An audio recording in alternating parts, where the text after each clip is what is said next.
ಇವತ್ತು ದುನಿಯಾ ವಿಜಯ್ ಅವರು ಶ್ರೀಮಠಕ್ಕೆ ಬಂದಿದ್ದಾರೆ. ತುಮಕೂರಿನ ವಿಶ್ವವಿದ್ಯಾಲಯದ ಕಾಲೇಜಿನ ಒಂದು ಕಾರ್ಯಕ್ರಮದ ನಿಮಿತ್ತವಾಗಿ ಇಲ್ಲಿ ಆಗಮಿಸಿ ಭೇಟಿ ಕೊಟ್ಟಿದ್ದಾರೆ. ಅವರ ಕಾಳಜಿ ಅತ್ಯಂತ ಹೃದಯಪೂರ್ಣವಾಗಿ ನಾವು ಒಪ್ಪಿಕೊಳ್ಳಬೇಕಾಗಿರುವಂಥದ್ದು. ಇವತ್ತು ಮಕ್ಕಳು ಮಾದಕ ವ್ಯಸನಿಗಳಾಗ್ತಾ ಇದ್ದಾರೆ. ಅದರ ದುಷ್ಪರಿಣಾಮವನ್ನು ವರ್ಣಿಸಲಿಕ್ಕೂ ಸಾಧ್ಯವಿಲ್ಲ.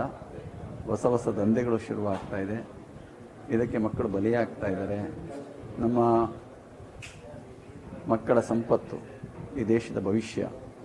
ಈ ಭವಿಷ್ಯವೇ ಈ ರೀತಿಯಾಗಿ ತೊಂದರೆಗೆ ಒಳಗಾದರೆ ಮುಂದಿನ ದಿವಸಗಳಲ್ಲಿ ಅಂತಹ ಕೆಟ್ಟ ಪರಿಣಾಮವನ್ನು ಅನುಭವಿಸಬೇಕಾಗ್ತದೆ. ಆದ್ದರಿಂದ ಇವತ್ತು ಎಲ್ಲರ ಜಾಗೃತಿಯನ್ನು ಉಂಟು ಮಾಡಬೇಕು. ಈ ವ್ಯಸನದಿಂದ ಮುಕ್ತರನ್ನಾಗಿ ಮಾಡಬೇಕು. ಮಕ್ಕಳನ್ನು ಆರೋಗ್ಯವಂತರನ್ನಾಗಿ ಉಳಿಸಿಕೊಳ್ಬೇಕು. ಅವರನ್ನು ಮುಂದಿನ ಸತ್ಕತೆಗಳನ್ನಾಗಿ ರೂಪಿಸಬೇಕು ಅನ್ನುವಂತಹ ಉದ್ದೇಶವನ್ನು ಇಟ್ಟುಕೊಂಡು ಅವರೊಂದು ಭೀಮಾ ಅನ್ನುವಂತಹ ಸಿನಿಮಾವನ್ನು ತೆಗೆದಿದ್ದಾರೆ.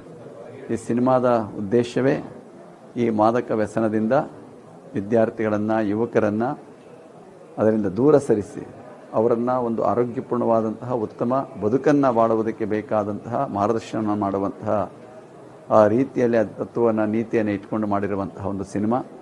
ಇದು ನಿಜಕ್ಕೂ ಕೂಡ ಎಲ್ಲರೂ ಪ್ರೋತ್ಸಾಹಿಸಬೇಕು. ಇದು ಸಾಮಾಜಿಕವಾದಂತಹ ರೀತಿಯಲ್ಲಿ ಅತ್ಯಂತ ಮಹತ್ವಪೂರ್ಣವಾಗಿರುವಂಥದ್ದು. ಇವತ್ತಿನ ದಿವಸಗಳಲ್ಲಿ ಅನೇಕ ವ್ಯಸನಗಳಿಗೆ ತುತ್ತಾಗಿ ಬದುಕನ್ನು, ಜೀವನವನ್ನು, ಆರೋಗ್ಯವನ್ನು ಹಾಳು ಮಾಡಿಕೊಳ್ತಾ ಇರುವಂಥ ಸಂದರ್ಭದಲ್ಲಿ ಈ ಮೂಲಕವಾಗಿ ಮಕ್ಕಳಿಂದ ಆದಿಯಾಗಿ ಯುವಕರಲ್ಲಿ ಮತ್ತು ಹಿರಿಯರಲ್ಲಿಯೂ ಕೂಡ ಇವತ್ತೆಲ್ಲರೂ ಜಾಗೃತರಾಗಬೇಕು. ಒಂದು ವೈಯಕ್ತಿಕವಾಗಿ, ಕೌಟುಂಬಿಕವಾಗಿ, ಸಾಮಾಜಿಕವಾಗಿ ಎಲ್ಲರೂ ಕೂಡ ಉತ್ತಮ ಆರೋಗ್ಯ ಜೀವನವನ್ನು ಸಾಗಿಸಬೇಕಾಗಿರುವಂಥದ್ದು ಪ್ರತಿಯೊಬ್ಬರ ಕರ್ತವ್ಯವಾಗಿದೆ.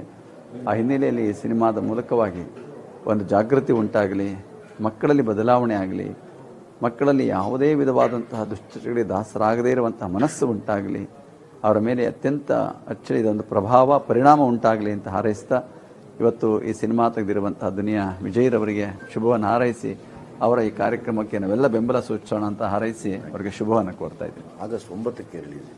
ಬರುವ ಆಗಸ್ಟ್ ಇನ್ನೊಂದು ವಾರ ಈ ನಮ್ಮ ಸ್ವಾತಂತ್ರ್ಯೋತ್ಸವದ ಸಂದರ್ಭದಲ್ಲಿ ಇದು ಬಿಡುಗಡೆಗೊಳ್ತಾ ಇದೆ.